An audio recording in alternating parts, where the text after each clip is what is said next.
Claire is 4 years old. Her father has gone away and she misses him very much. Why did he leave her? Has she done something to deserve it?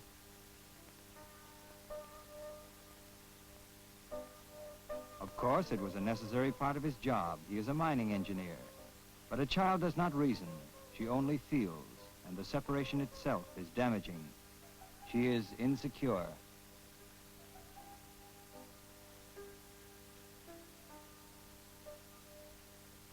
The mother, too, feels his absence. Her reason can excuse it, but she cannot control her feelings. She resents having been left.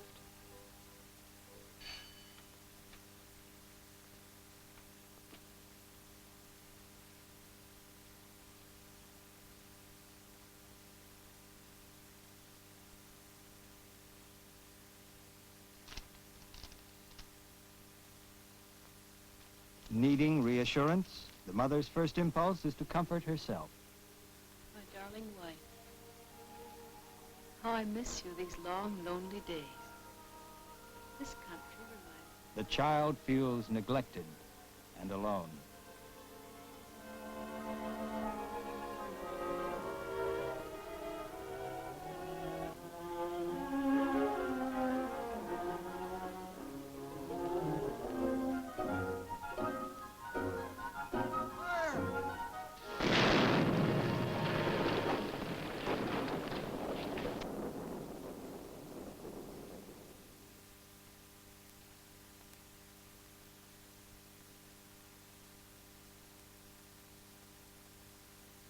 For the child, the loss is difficult to understand.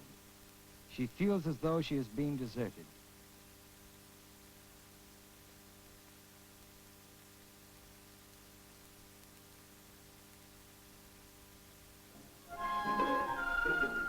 In the years that follow, Claire comes to depend completely on her mother for love and protection. And so long as she has all of her mother's attention, she is happy.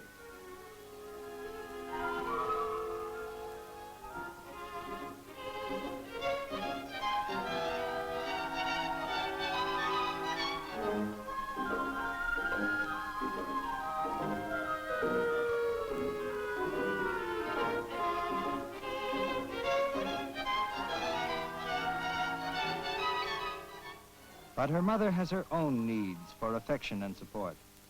This time it must be someone who will not leave her, someone who will always be there.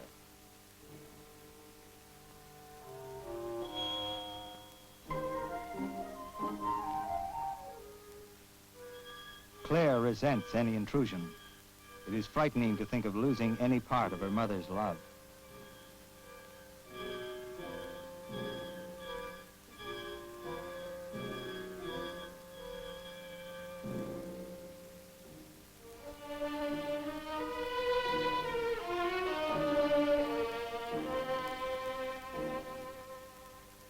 Home is no longer what it was. She resents having to share her mother. She feels neglected.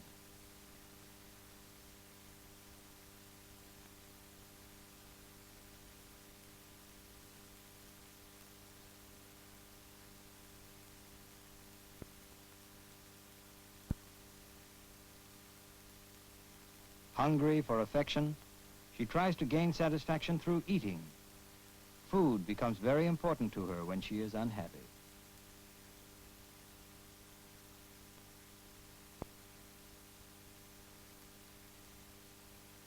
The baby brother is another intruder. He takes still more of her mother's attention from her.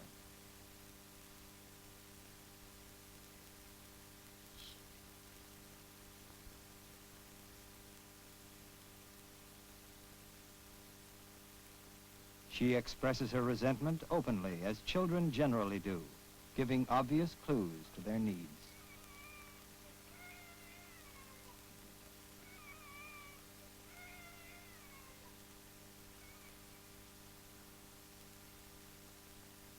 Because her mother is ambitious, Claire is sent to a private school beyond her family's means.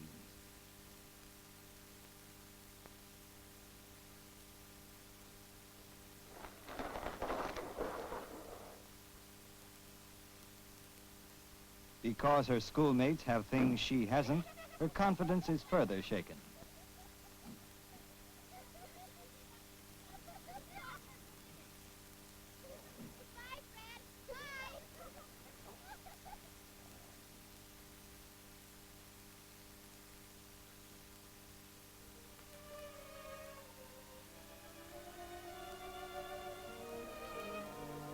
From the teacher, Clare wants affection. But because of the advantages her schoolmates enjoy, she feels her only way to get it is to do better than the others.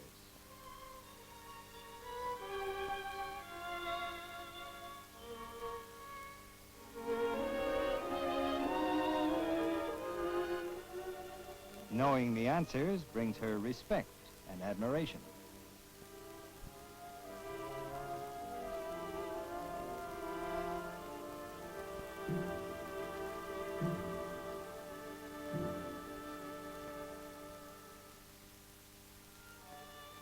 It is important to Clare to give as much as her classmates in order not to be let down in her teacher's eyes.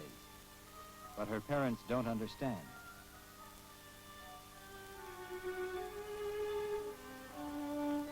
She takes what she feels she has a right to. This is the logic of emotion.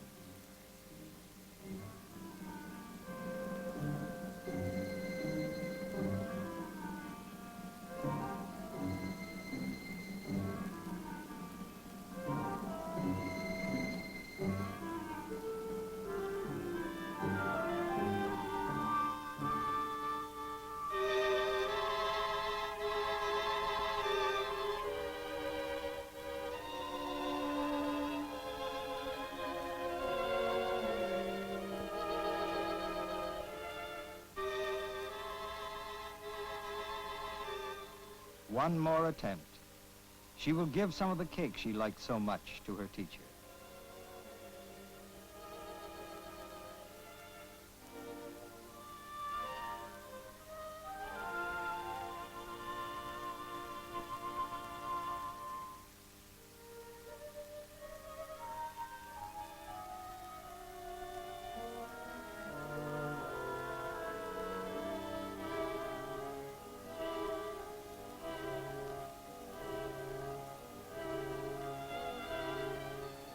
Feeling the need for more affection than she gets from her mother, she has turned to the teacher for it.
She has nothing left except a brain which has served her before. It can win admiration for her, if not love. Admiration and respect will protect her self-confidence. The search for love has led to too many disappointments.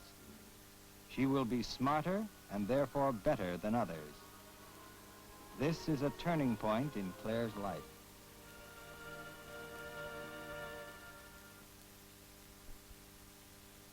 Clare has ability and she works hard, driven by her need to excel.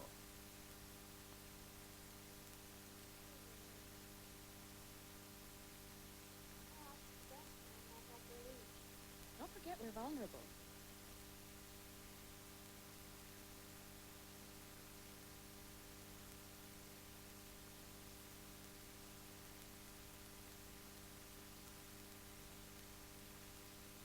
But success does not always bring the attention and admiration she needs.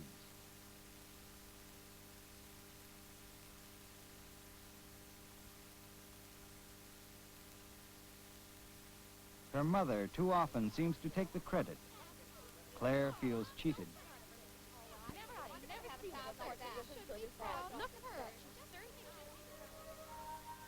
She turns to her old standby, eating. But food doesn't work anymore.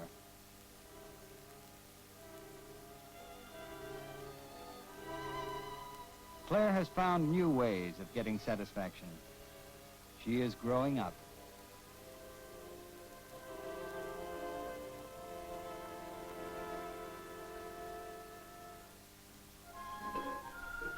In high school, Claire has an admirer. It is nice to be liked, but although she is not conscious of it, Claire cannot trust men. Her first father left her, and her stepfather and her brother took some of her mother's love from her. Even when she likes someone, she is still on guard, and in her awkwardness, she sometimes spoils things by being critical.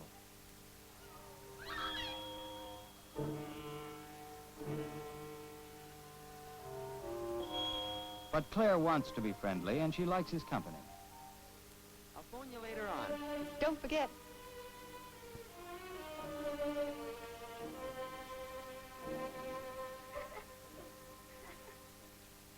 Look at this. Silly boy stuff. George, I've got work to do. I'm going to my room and I don't want to be disturbed. Okay, you won't be. Humiliated, George will take the first chance of getting even.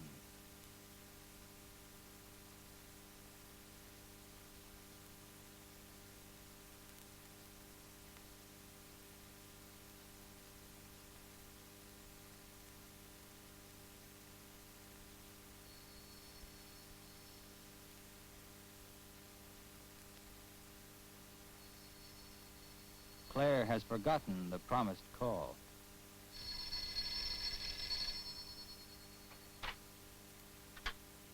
Hello? She's busy. No, she said she didn't want to be disturbed. No, she said particularly not to disturb her for anything. Sure, I'll tell you who called.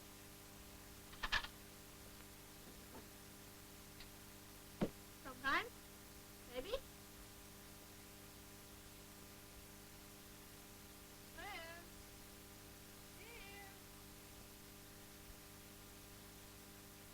Your examination results. We're first in your class. Oh, Dora got the thing. I only tried for first. Tying for first place is not enough. To feel really successful, she must defeat all the others. Dear, Clara's first in her year. Isn't that wonderful? Well, isn't that fine? I'm going to have to find some way of sending her to college. She's going to be the successful one in this family. I'd like us to get somewhere.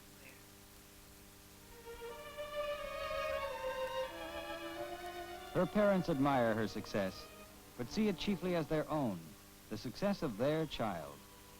Claire feels used, not recognized.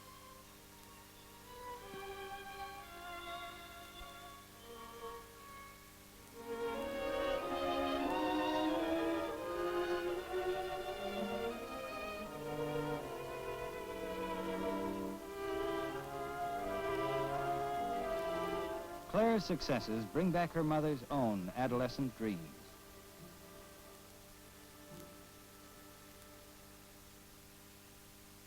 She is ambitious for Claire and wants to help her, but without meaning to, she makes it difficult for Claire to get the help she needs.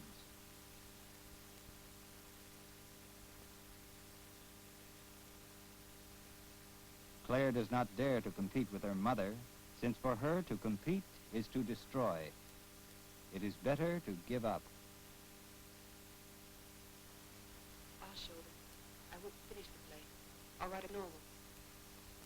She will switch to something she can accomplish alone.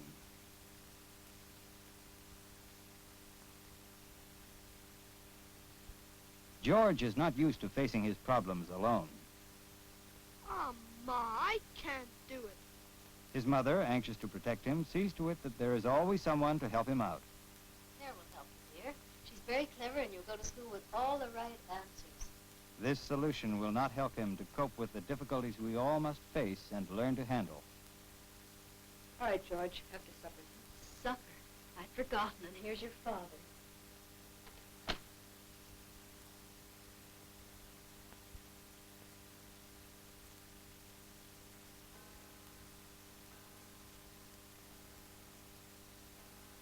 No dinner for the breadwinner. Without being aware of it, his wife resents his failure to realize her ambitions. She married him because he was safe and would never go away. For the same reasons that he was safe and needed security, he has never been able to equal her desire for what might have been. Since he is dependent, any self-assertion means for him running the risk of losing love. The situation is sometimes hard to face, but he has found his own way of running away from it, into the refuge of sleep.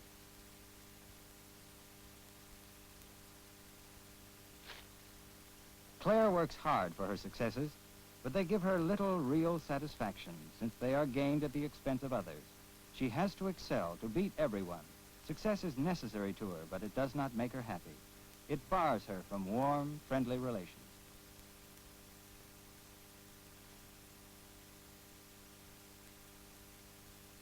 You're very late, dear.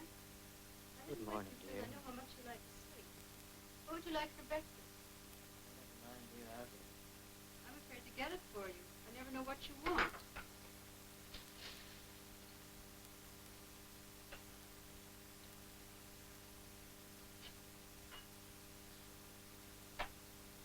Oh dear, the weather forecast says bad weather again today.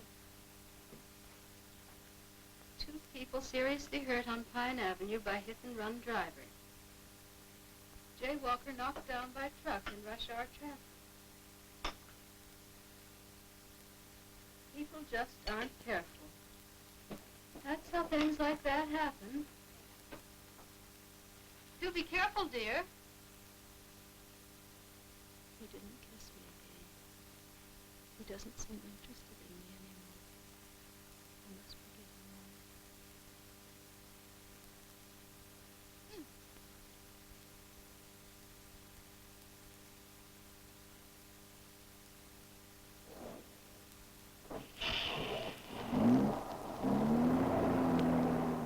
It is safe to relieve pent-up feelings where there is no fear of retaliation.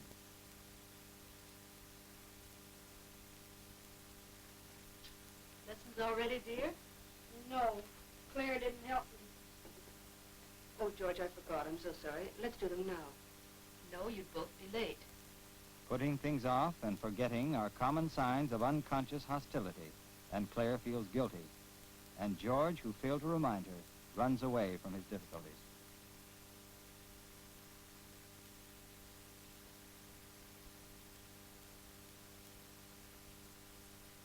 Weak people express their resentment where it'll do them least harm. He is angry at his wife, but he takes it out on a subordinate. This avoids trouble at home, but his relationships with others suffer.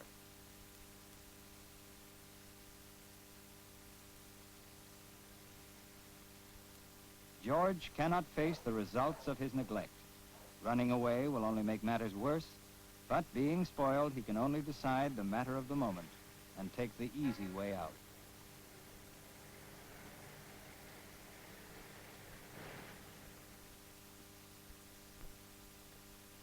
In university, Claire begins to find a place for herself. She has one great advantage, a good brain, and her many years of competing with others have sharpened her critical powers. This has led her into work where ability to criticize has purpose and value.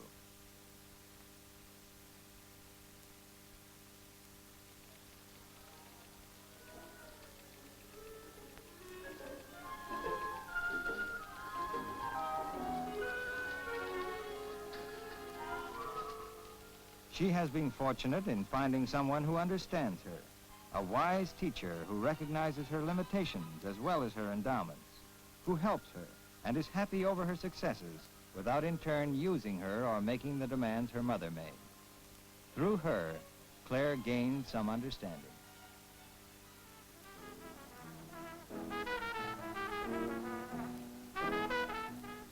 She learns at least how to work with others.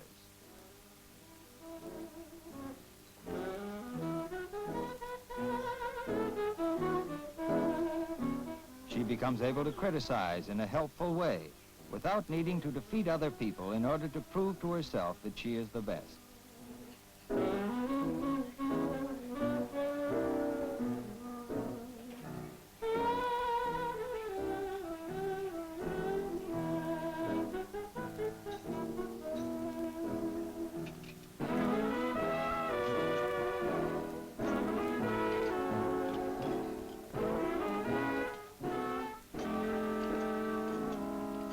But apart from her work, she is at a loss and out of tune with others.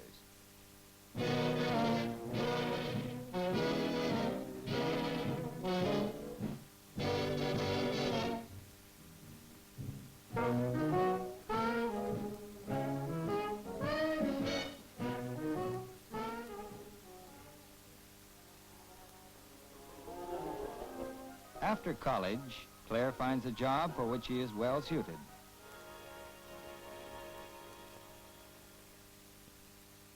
Inevitably, she comes to have responsibility and authority.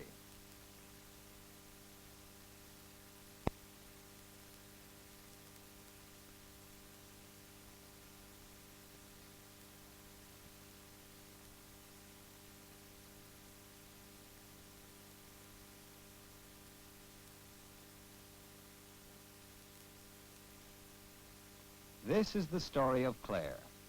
To all appearances, she is a success. But she has succeeded only in her work and not in the fullness of living.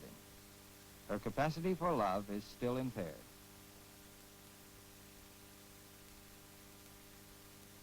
Her relationship to her family is one of matter-of-course obligation rather than of kindly warmth.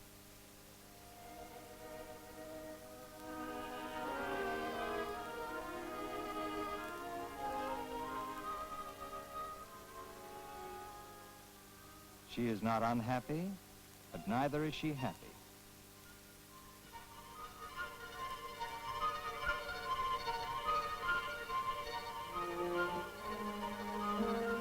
She is very much alone. When Clare was a child, she met too many disappointments in her search for love. She did not learn the compassion and sympathy that are necessary to happiness. She does not know now that success achieved at the expense of others is empty. She only knows that outside her work, there is a void in her life. There are many such people who are cold and remote, who are unable to mingle their lives with others because they are so severely damaged that they are completely unaware of their strong cravings for love. Clare uses her real abilities in ways which are mainly helpful, but not all who are like her do so. For the hostility which in her is directed into constructive effort, in others may be turned against their neighbors to their great harm and unhappiness. As we gain better understanding of human nature, we can prevent people from being damaged as Clare was in her childhood. And even now, were she to ask it, she could be helped to build closer relations with others.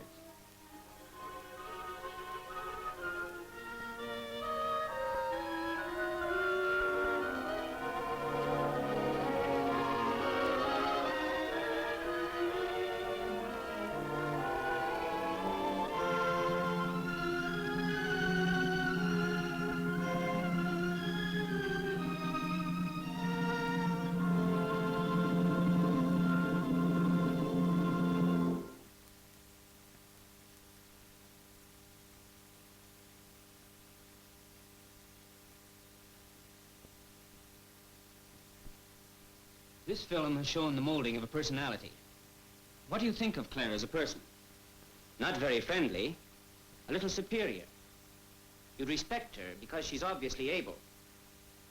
Very successful, too. You might call the film a success story, but it hasn't got a very happy ending, and some people aren't going to like that. It might have had a far worse ending, by the way. Clare is useful and productive, which is more than many hostile people are. What made her the way she is? What we are, any of us, depends first on what characteristics we were born with. Clare had a good brain. And second, on what we've been through. Another child living through Clare's experiences might have turned out quite differently. And if Claire's experiences had been different, she would be different. Now here's what did happen to her. She depended too much on her mother, felt left out, was jealous of her brother, attempted to compensate for her loss of love, and failed. Decided to be admired instead of loved, embarked on her hostile course of beating others to maintain her self-esteem, spent her time studying and working alone, has to be best and the only one, and when she is, feels guilty about it, cannot make warm friendships, learns that she doesn't always have to compete with people, gets into useful and productive work, but in some ways is a failure to herself. Certainly as a whole-rounded person, she is not a success. Now what could have happened in Claire's case? Let's take the matter of her depending so much on her mother as a child. So much that she felt hurt and acted like a rejected child when her mother developed other interests. The loss of the father paved the way for the dependence. Of course, other children may lose a parent without developing the way Claire did. It was natural for the mother and child to turn to each other for comfort. But the mother's mistake was in allowing the child to continue to depend completely on her. Too much dependence is not healthy for a child.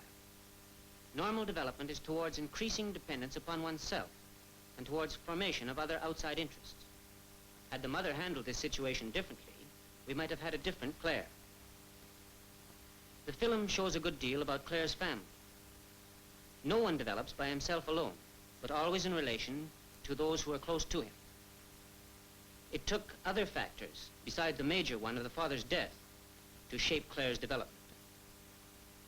The kind of man her mother chose for a second husband, her mother's ambitions, which caused Claire to be sent to a school where her problems were unnecessarily magnified, her mother's unthinking way of basking in the reflected glory of the child's successes and seeming to deprive Claire of the credit, her brother's dependence on her mother and herself, the sometimes unconscious interplay of resentment between her ambitious mother and weak stepfather. All these things are part of Claire. Now, what about a happy ending for her and others like her? Being able to recognize misplaced hostility in ourselves and others helps some. But problems such as Claire's can generally be solved only through expert guidance. And as more people realize the part played by personality difficulties in our health and everyday activities, the need for psychiatric clinics becomes increasingly apparent. What all of us can do is to prevent our children from developing the way Claire did. The kind of adults we become depends on the characteristics we are born with and the experiences we have. We can prevent future unhappiness through proper handling and understanding of our children's difficulties.